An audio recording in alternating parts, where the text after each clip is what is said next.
Tapos siya mga boss, meron tayong kaha dito ng jeep na pwede ring buo, pwedeng parts out na rin yan mga boss. Ayan, pero naka ano na yun mga boss, oh, naka remodel na yung windshield nya. Ayan, malapad na. Tapos yung hood nya, ayan, makinis. Tapos to, isa pa mga boss, meron tayong kaha dito mga boss na purong stainless. Luwag sa walo mga boss. Yan, oh, puro stainless yan mga boss hanggang likod. Modelo ang I-beam niyan mga boss, harap. Yan, tapos meron tayong ditong order 5 na camelback mga bossing.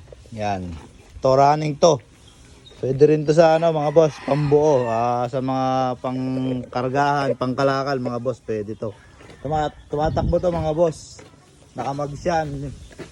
4 ang mags, tapos kalahati po stainless. Ibabaw lang hindi.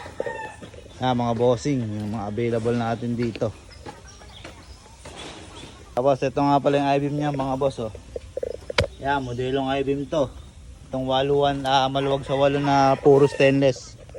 Yan mga boss, modelong I-beam niyan mga bossing.